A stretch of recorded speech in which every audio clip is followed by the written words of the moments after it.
स्त्री के जीवन संघर्ष की कहानी घर में वापसी। रोज की चिकचिक अब मुझसे न सही जाए। केसर तमतमाकर बोली, अरे बावली हुई जा रही है क्या? अम्मा ने भी तेवर दिखाते हुए जवाब दिया, क्यों माधव के पीछे पड़ी है? काम पर जाता तो है ना? अब किसी दिन काम न मिले तो क्या करे बेचारा? क्या करूँ? ऐसे काम का जो कमाता है शराब में फूंक देवे। ठीक है, तू जाके अपना काम देख, मैं चूल्हा चौका संभाल लूँगी। अम्मा थोड़ा नर्म पड़ गई थी।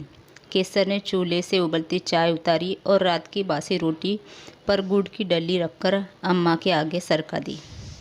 ए भानु, तू भी कुछ खा ले। स्कूल में क्या पढ़ेगा जब पेट में गुड़ गुड़ होता रहेगा। भानु दौड़कर आया और दादी के पास बैठकर रोटी खाने लगा। अच्छा अम्मा, मैं जा रही हूँ। तरकारी काट के रख दी है, आटा भी गूंद दिया है, रोटी बना लीजो। छोटे का ध्यान रखियो। केसर ने भानु की बाह पकड़ी और घर की दहलीज पार करके तेज तेज कदमों से चलने लगी। आज फिर देर हो जाएगी, मालिक गुस्सा होगा। भानु जल्दी जल्दी पैर उठा, स्कूल का भी टाइम हो गया है। भानु को स्कूल के गेट पर छोड़कर केसर आगे बढ़ी। सामने से उसी की फैक्ट्री में काम करने वाली औरतों का झुंड आ रहा था। केसर भी उनमें शामिल हो गई। सारी टोली बतियाते हुए चली जा रही थी। कुछ घर के ताने उलाहनों में लगी थी, कुछ हंसी मखौल में। रुकमा के मजाक पर तो केसर भी खिलखिला के हंस पड़ी। दीनानाथ कपड़ा फैक्ट्री, इसी में केसर काम करती है। अलग अलग तरह के कपड़ों को तय करके पैकेट में रखना होता है। काम ज़्यादा मेहनत का नहीं है और मिलना जुलना भी हो जाता है। पैसा भी ठीक मिल जाता है। केसर का गुस्सा ठंडा हो चुका था। वो मन ही मन सोचने लगी, इस बार पगार मिलेगी तो क्या क्या खरीदारी करेगी, कितना बचा लेगी, वगैरह वगैरह। वो सोचने लगी, इस बार अम्मा के लिए भी धोती ले लूँगी। वैसे तो बेमतलब की बुड़बुड़ करती रहती है, फिर भी घर संभाल लेती है, छोटे का ध्यान रखती है, तभी तो यहाँ आ पाती हूँ। इतना हक तो अम्मा का भी बनता है।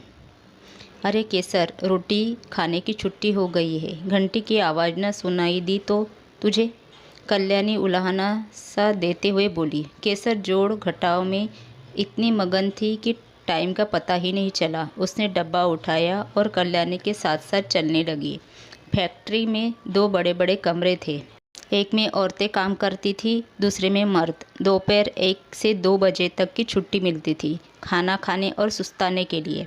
फैक्ट्री के बाहर ही एक पार्क बना हुआ था, उसी पर बैठकर सब खाते, सुस्ताते और आप बीती सुनाते, कुछ गाना भी गाते। किसना मर्दों की टोली का लीडर था।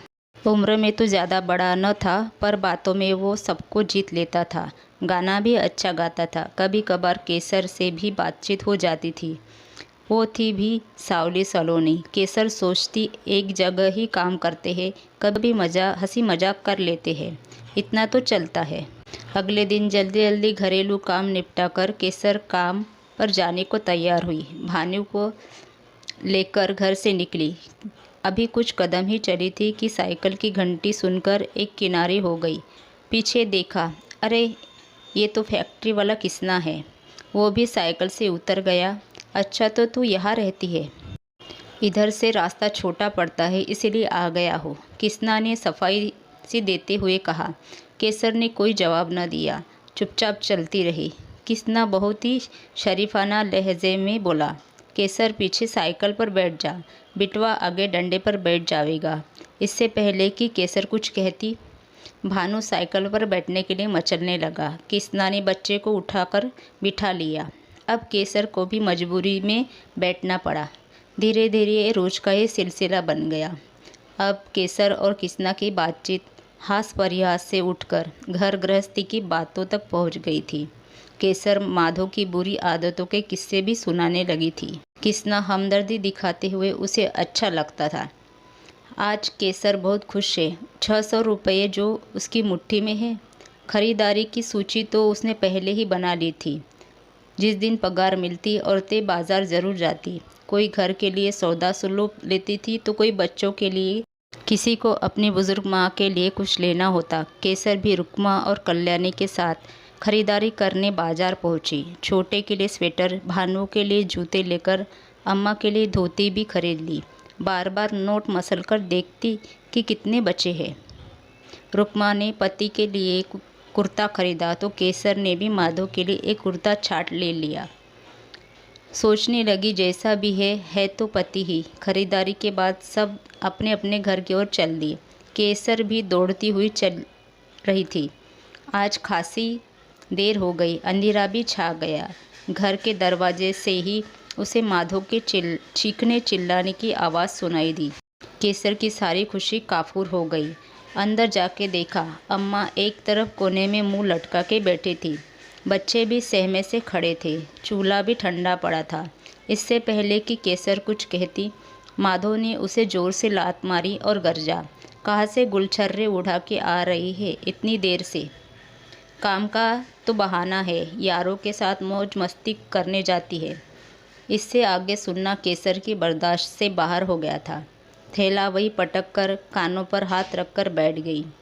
माधो गुस्से से उठा और उसे धक्का देकर घर से बाहर कर दिया। बेचारी अपनी सफाई में कुछ भी ना कह सकी। वही दरवाजे के बाहर घुटनों में सर छिपाए बैठ गई। न जाने कब झपकी लग गई। अचानक कंधे पर किसी का स्पर्श पाकर घबराई सी आँख खोलकर देखा तो अम्मा खड़ी थी। मिन्नत करके उसे अंदर ले गई। केसर का मन भर आया। माधो तो सुबह सुबह ही उठकर कहीं चला गया था। अम्मा ने केसर को प्यार से समझाकर काम पर भेज दिया। आज फिर रास्ते में किसना मिल गया। केसर बिना नाक नुकुर किए साइकिल पर बैठ गई। आज वो बहुत परेशान थी। सोच रही थी अपनी सारी कड़वाहट कहीं जाकर उड़ेल दे। उसे देखकर किसना कुछ तो समझ गया था। रास्ते में एक ढाबे पर उसने साइकिल रोकी। केसर भी चुपचाप साइकिल से उतरकर ढाबे की बेंच पर बैठ गई। किसना ने बातों में उलझाकर सारी असलियत उगलवा ली। हमदर्दी दिखाते हुए बोला, तू क्यों उस निकम्मे के साथ ज़िंदगी बर्बाद कर रही है? मेरे साथ गाँव चल, अपने खेत खलियान है, आराम से रहेंगे। केसर चुपचाप सुनती रही और मन ही मन सोचने लगी कि बस अब और नहीं सहेगी। बच्चों को दादी संभाल लेगी। उसके परेशान दिलो दिमाग ने फैसला तो ले लिया, पर मुंह से कुछ नहीं बोली। छुट्टी के बाद रोज की तरह घर की ओर चल दी। ये क्या, आज तो माधो रास्ते में ही मिल गया, नशे में चूर। गुस्से से उसे घसीटता हुआ घर ले आया। आज तो अम्मा की हिम्मत भी जवाब दे गई थी। बच्चे भी भूखे प्यासे सो गए थे। माधो ने लात घूंसों से केसर की पिटाई की, फिर दरवाज़ा खोलकर बाहर निकल गया। केसर भी निढाल होकर एक तरफ गिर गई। शरीर में इतना भी दम न बचा था कि उठकर 2 घूंट पानी पी ले। रात भर दर्द से कराहती रही। अभी अंधेरा सिमटा भी नहीं था कि बिजली की तरह केसर के दिमाग में विचार कौंधा। वो उठकर बैठ गई। कुछ सोचकर कपड़ों की गठरी बनाई, कुछ जमा रुपए लिए और चुपचाप दबे पाँव से अम्मा और बच्चों को सोता छोड़कर घर से बाहर आ गई। अभी अंधेरा था। सड़क पर अकेले जाना उसे ठीक न लगा। किसी ने देख लिया, कुछ पूछ लिया तो क्या करेगी? दिमाग भी सुनना पड़ा था। कुछ सोच से उसने जंगल के रास्ते कदम बढ़ाए। धीरे धीरे अंधेरा सिमटने लगा। जंगल के पार सड़क किनारे पर आई तो सामने से किसना आता दिखा। फिर सोचा शायद उससे गलती हुई है। सुबह सुबह वो यहाँ कैसे? सोच ही रही थी कि किसना सामने आकर खड़ा हो गया। बोला, मैं सुबह कुछ घरों में दूध देने भी जाता हूँ, कुछ रकम मिल जाती है, गुजारा अच्छे से हो जाता है। फैक्ट्री तो 9 बजे खुलती है, मैं 8 बजे तक निपटा लेता हूँ, पर इतनी सुबह तू यहाँ कैसे? केसर फूट फूट कर रोने लगी और कल का किस्सा बताने लगी। किसना समझाते हुए बोला, तुझे अभी भी उसी नर्क में रहना है। केसर ने अपना फैसला सुना दिया। किसना ने प्यार से उसे समझाते हुए कहा, घबराने की बात नहीं है, मैं तेरा पूरा साथ दूंगा। अभी फैक्ट्री चलते हैं, रोज की तरह काम करेंगे, किसी को शक न हो। छुट्टी के बाद तू सेवा सदन के पीछे वाले जंगल में मेरी बाट तकना। मैं भी घर से कुछ कपड़े और सामान लेकर जल्दी वहाँ आ जाऊँगा। डरना मत, वहीं रुके रहना। काम खत्म करके किसना जल्दी जल्दी साइकिल के पेडल मारता हुआ अपनी कोठरी पर पहुँचा। अकेला रहता था, कोई पूछने वाला नहीं था। फुर्ती से कपड़े और सामान समेटा। साइकिल भी किराए की थी, वो भी दुकान पर दे आया। लंबे लंबे डग भरता हुआ सेवा सदन की ओर बढ़ने लगा। उधर केसर भी एक बड़े से पत्थर पर अपनी गठरी समेटे बैठी थी। अंधेरा होने लगा था। केसर थोड़ा डरने लगी थी। एक बार तो सोचा वो कुछ गलत तो नहीं कर रही है, पर अपनी दुर्दशा याद करके उसने मन पक्का किया और जम के बैठ गई। थोड़ी देर में किसना भी आ गया। इससे पहले कि केसर तक पहुंचता वो चीख मार के पीछे हट गया। क्या हुआ? केसर ने पूछा। अरे बावली, देखा नहीं जिस पत्थर पर बैठी है उसी के पीछे कितनी बड़ी नागिन है। वो तो अपने अंडों पर बैठी थी, इसीलिए डसा नहीं, वरना तेरा काम तो यही तमाम हो गया था। अचानक केसर के दिमाग में बिजली सी कौंधी। एक नागिन मुझे डसने के लिए सिर्फ इसीलिए आगे नहीं बढ़ी क्योंकि वो अपने बच्चों की देखभाल में लगी थी, और मैं एक औरत, एक माँ, लानत है मुझ पर, जो अपने बच्चों को छोड़कर जा रही थी। उसने तुरंत किसना से अपना हाथ छुड़ाया। माधो से निपटना उसे सीखना होगा, उसमें बच्चों का क्या दोष। वो आज ही माधो को घर से जाने को कह देगी, जिसे ना उसकी चिंता ना बच्चों अम्मा की। उसका घर में कोई काम नहीं।